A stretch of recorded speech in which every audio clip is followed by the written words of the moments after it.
A message from McAfee. I'd say howdy, but I'm not a real cowboy. And I'm not a real alien. We're deep fakes, and because of fakes like us, It's hard to tell what's real. unless you have McAfee. McAfee's scam detector automatically identifies text and email scams. And even deep fakes. And it works everywhere, even out on the range. But you're not even a real cowboy. If they're faking it, they're not making it past us. Get award-winning scam detection today. McAfee.com/keepitreal. This podcast is brought to you by Carvana. Carvana makes car selling fast and easy from start to finish. Enter your license plate or VIN and get a real offer in seconds, down to the penny. If you accept, Carvana will come pick up your car from your driveway. Or you can drop it off at one of our car vending machines. Either way, you get paid instantly. It's fast, transparent, and 100% online. Car selling that saves your time. That's Carvana. Carvana. Pickup fees may apply.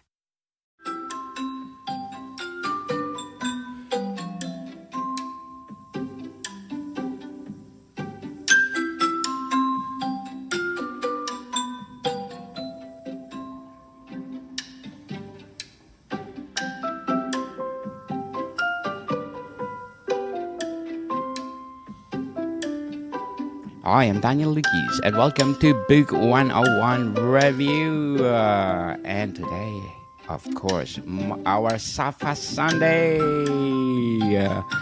with Miss Safa Bernal.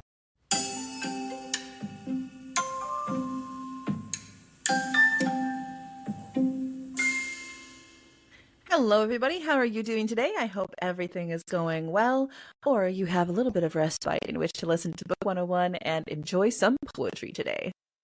Yes, in celebration of Poetry Month, Miss Safa Bernal and we talk about poetry for the whole month.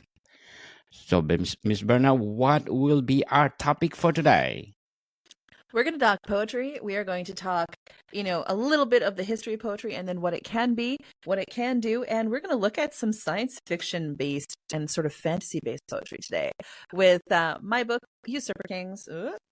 Yes. There's Usurper Kings right there. And then I also have A Warning Light Calling by Peter Vestergaard and The Drake Equation by Brad Hogue.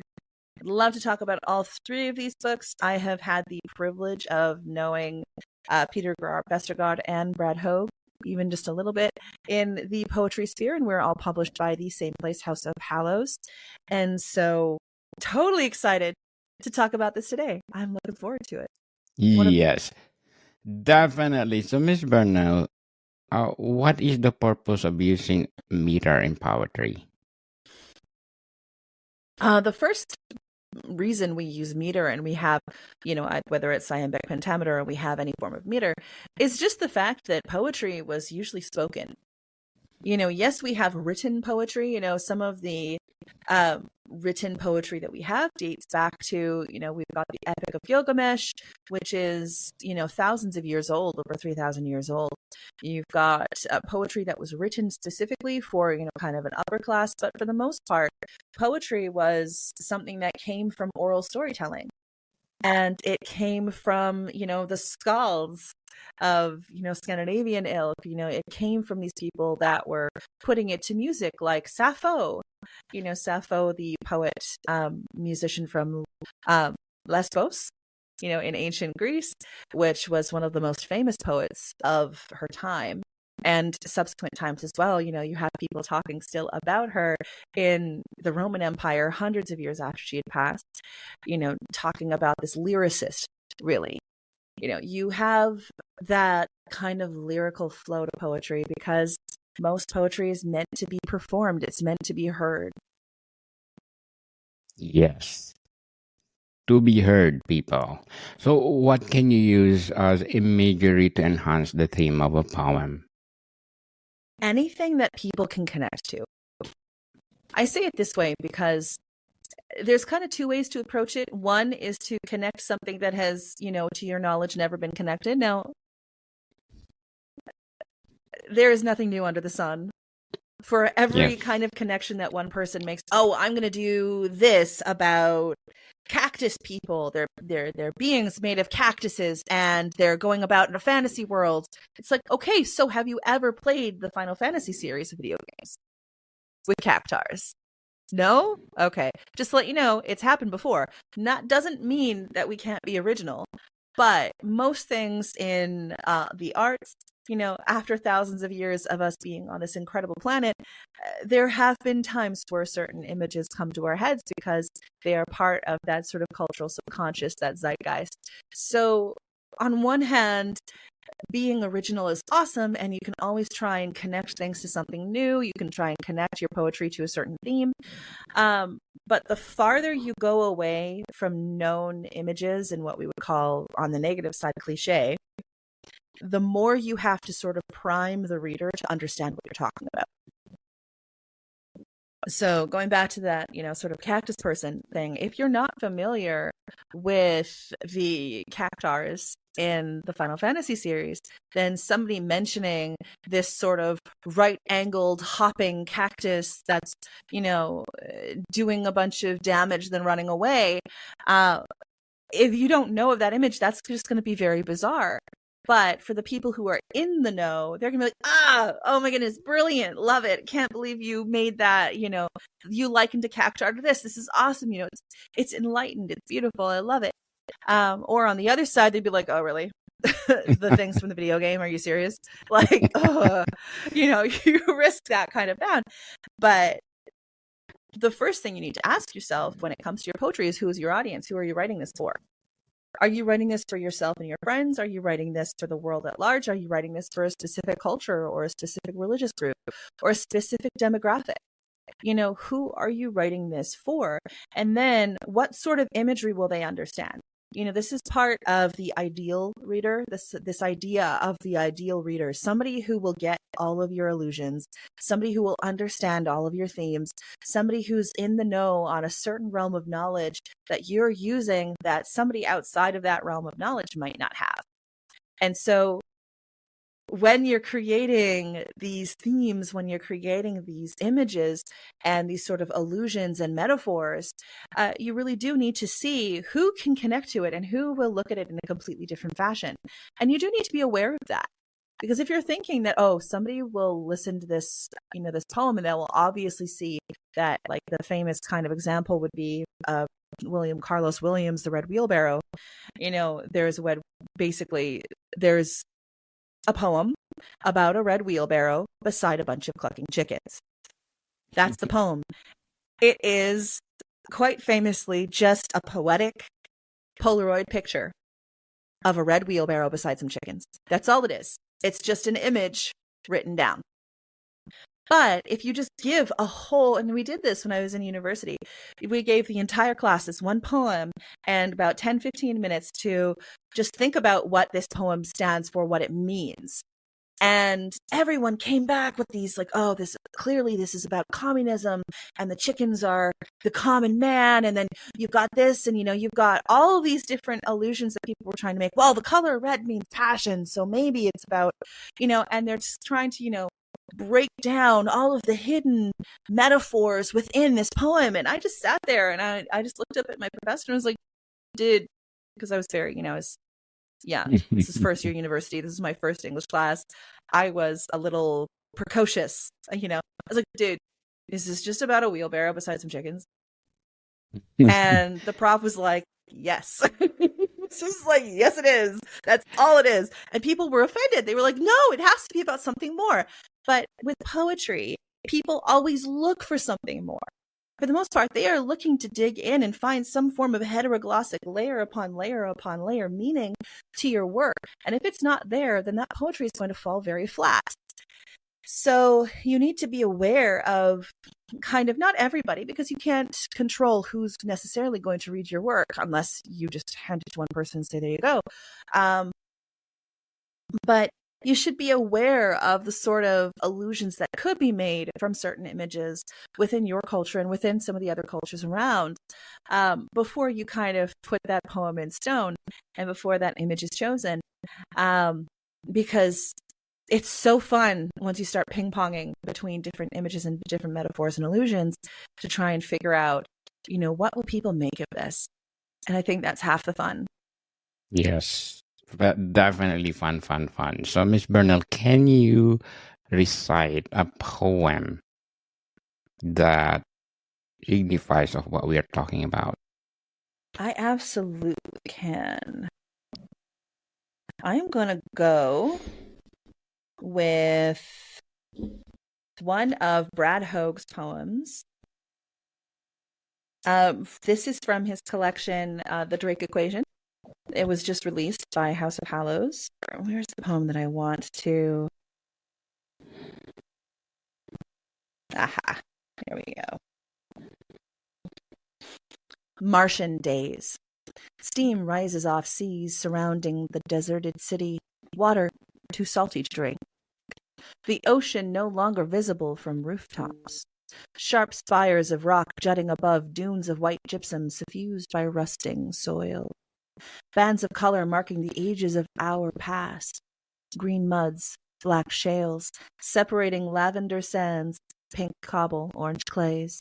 Strata all ultimately overlaid with red. This is Martian Days from... Powerful poem. I love it. It's sci-fi. It's also very true to science. Now, Brad Hoag is a science educator. He is somebody who's incredibly intelligent with science. And so he goes into a lot of, like space travel and planetary science. And it's called the Drake equation for a reason, because it's bringing on that connotation of, the equation to see how much intelligent life there is in the universe. So with this one, for those in the know of what Mars is like, they're like, oh yeah, everything's overlaid with red. Everything's this, everything's that. But for the scientists among us who are interested in all things astral, who are interested in the planets in our solar system, they will know that a lot of those images of the quote unquote red planet were photo manipulated. They were color timed. So the Martian atmosphere, which in a lot of photos looks really yellow and orange and red, is actually not. It's closer to cool tones. It's closer to those blues and some of the other colors. And so you've got, lavender sands, pink cobbles, and orange clays, but it's overlaid with that sense of red, even though Mars itself, we won't really know until some of us are on the planet. But the images that we get back from various rovers and various research projects show that it's not necessarily as red as we see in all things.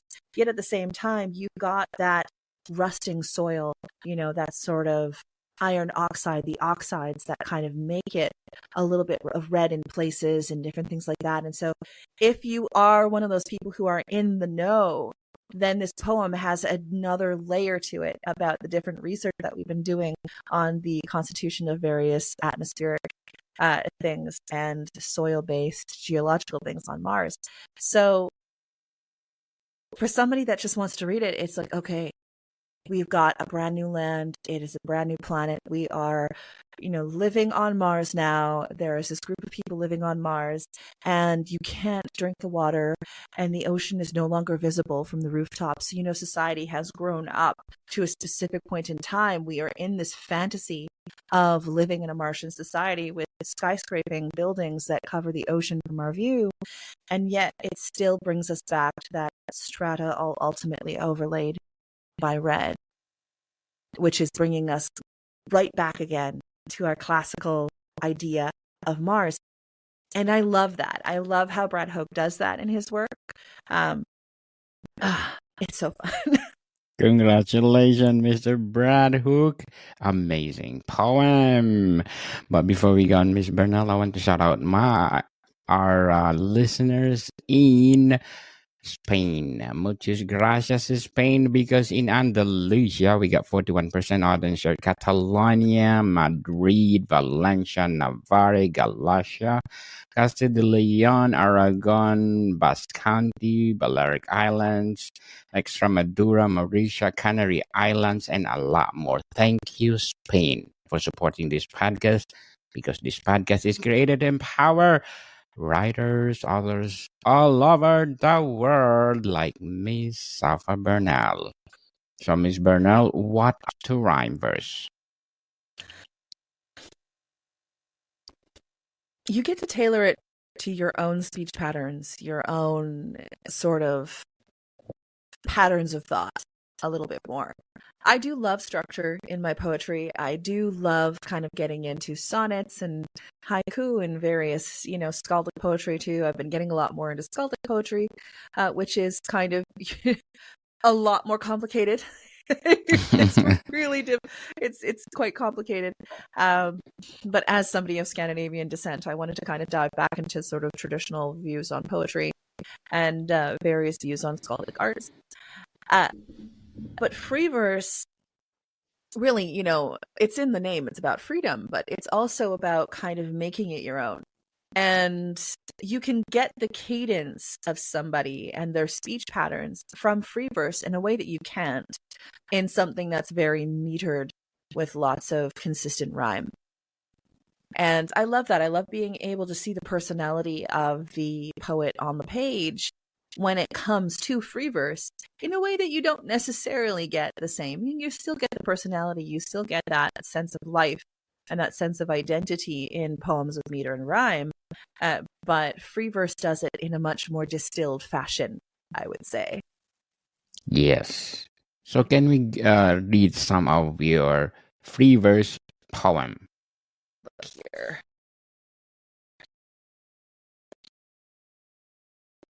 You know what? I'm going to read Time Masters and the Cogs.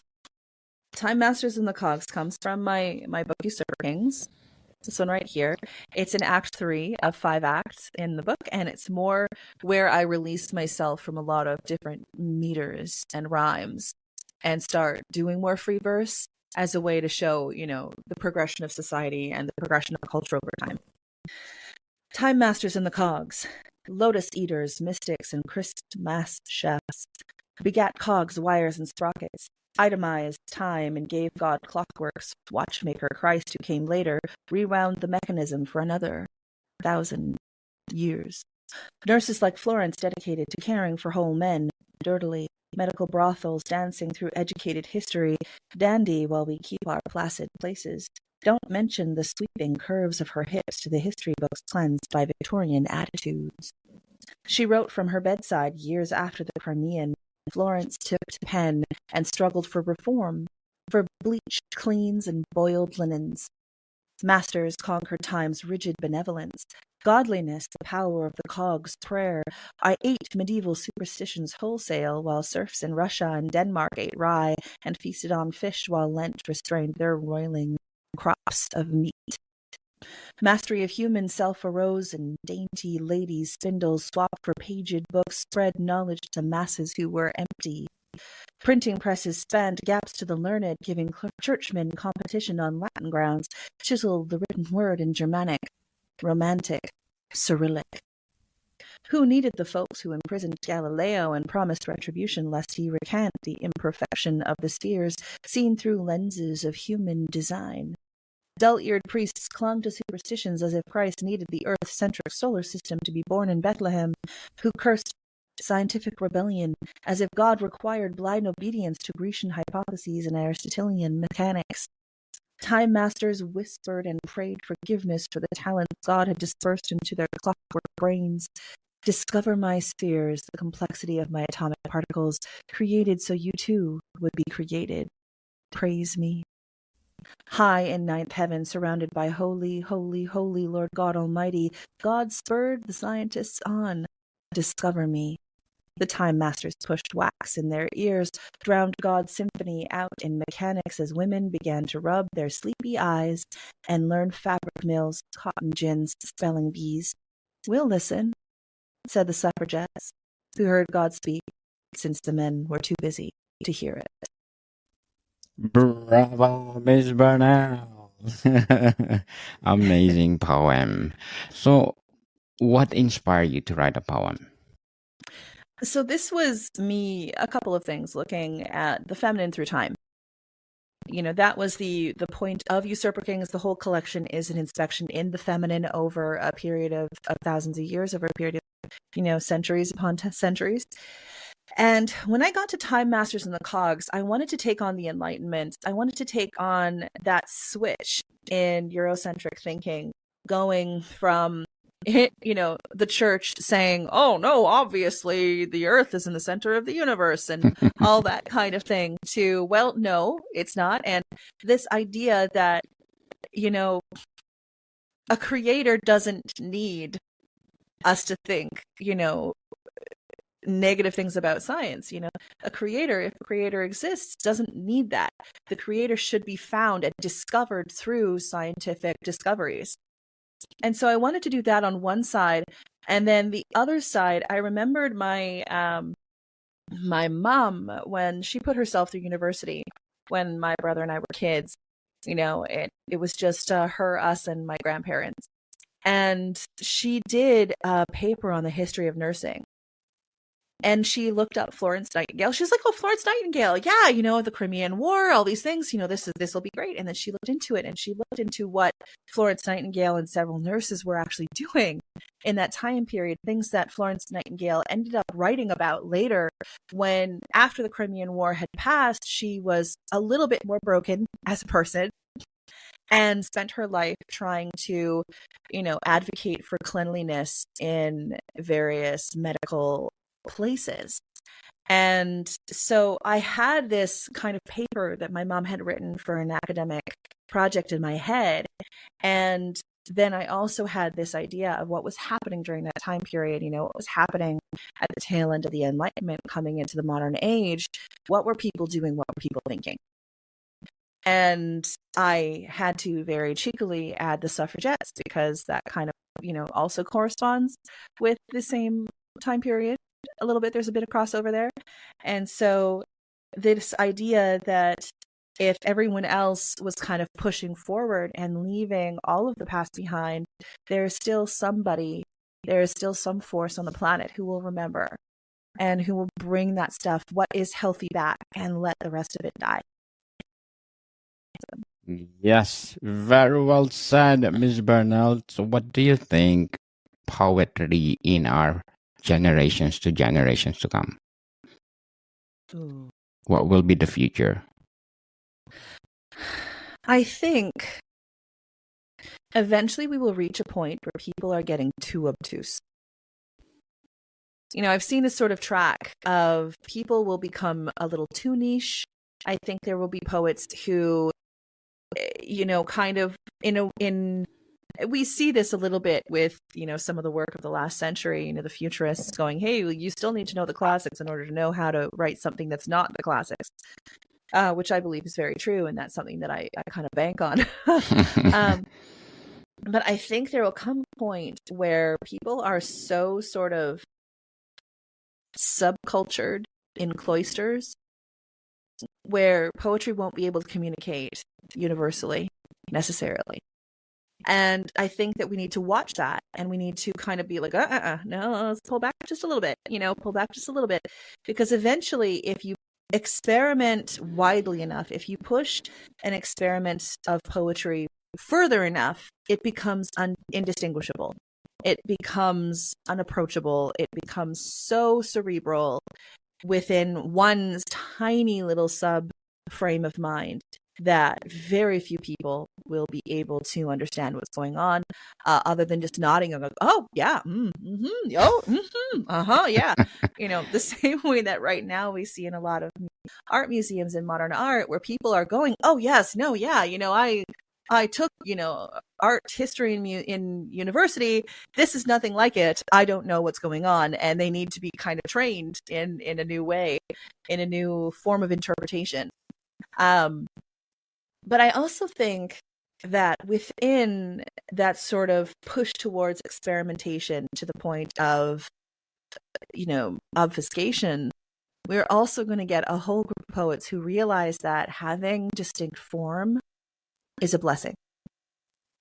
That sometimes having an idea that you need this many rhyme schemes, you need this many stanzas, you need this many words, you need this many, breaks and pushes per line, it's going to bring us back to that sense that having a few boundaries is actually very freeing. Yes, It really definitely. is. Boundaries, boundaries, people. So, Miss Bernal, can you please invite our listeners to support all your books, most especially your poetry book? Hello, everybody. I hope you are enjoying our show today. I love coming on Book 101 Review. It's always a lot of fun. You can read my books like Usurper Kings, also like Char and Dash, Yes. and Son of Abel, Mm. and Macabre and Monstrous, and Neon Lieben. You can view them in any bookstore, basically all the bookstores that are around. All you need to do is make sure that if they're not in the bookstore right then, you get the bookstore owner to bring them in, or you can go online at sapphiburnell.com.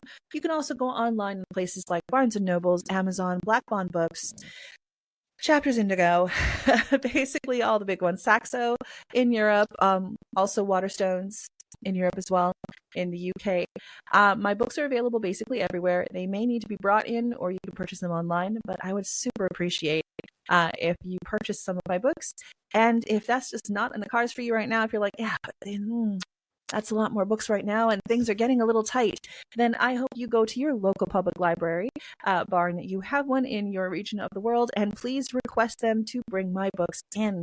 The local public library system is such an amazing system that we should all support, and it does support authors like myself, especially here in Canada, if our books are in those libraries. So please, if you are not in a position to financially be able to press that buy button, please go to your library and request the book so you can still read my work, and so my books can be read by as much of the community as want to read emotionally grounded, character-driven works of cyberpunk and mythpunk. Yes, definitely, people. Let's support Miss Safa Bernal. As I said, if you support her, more books to come. There will be another poetry book, Miss Bernal. I am currently working on another poetry book. Mm-hmm. I have a title, but that's not yet. But we're looking almost forward. there in the background. Yeah, we're looking forward for Ginungagap. Oh, yes. Ginnungagap is going to be a lot of fun. That is part of the Judge of Mystic saga, which is, I say mythpunk. That's basically a subgenre of like urban fantasy, contemporary fantasy, which is looking at mythology and folklore in a punkish sort of way. Something that I do quite frequently in my work, even in my works of poetry. So Ginnungagap is is one of the books in this series, and it's coming out in short order of time. It's coming out this year, so I'm so excited for it. And then once it's out, then I get to take a deep breath, have a little sleep, start meeting people in book signings, and I get to continue working on my second book of poetry, which I'll have more details. You can join my Substack at usurperkings.substack.com in order to find out the latest, greatest, and best news of my creative process, my workshops where I teach people how to write and how to edit their work. And also, I'll be giving news about when my next poetry collection is coming. Yes. And promote your podcast, Miss Bernal. So I am the member of one of three of We Aren't Dead Yet, which is a podcast available everywhere. If you are currently listening to Book 101 Review, then you can currently also listen to We Aren't Dead Yet, otherwise known as WADI. We Aren't Dead Yet is a podcast based on literature and tabletop role-playing games. So we do a little bit of nerd culture. We do a lot of science fiction, a lot of fantasy. And it is the three of us, myself, Safa Burnell, Emily Armstrong, who is an internationally awarded world builder and also the creator of Quest and Quarrels, Culinary Punk, and Elder Space, and also K.S. Bischoff, who I like to call Kess, and she is the author of the Pangorio setting, also the game Meaty Bones, and she is also just an incredible game master with over 30 years of experience. So It's a lot of fun. We get into a lot of things about literature, movies, games, and our own work, which you can read in Macabre and Monsters. Monster, yes. All three of us are in it. Yes, let's support Miss Safa Bernal, people. But before we go on, I want to plug my online business, people. Online business. Food 101 merchandise derived from my Food 101 podcast. If you are looking for any kind of products, you can have it on my Food 101 merchandise like pet hoodie, jigsaw puzzle, ceramic ornament, face towel, kids puzzle, and a lot more. People, Food 101 merchandise available on Etsy and Shopify. I will include the link below this episode. So please do support Food 101 merchandise. So Miss Bernal, Good. thank you. And Miss Bernal, thank you for your time. And thank you for having me on. It's always a delight and a pleasure. More to come, people. See you soon.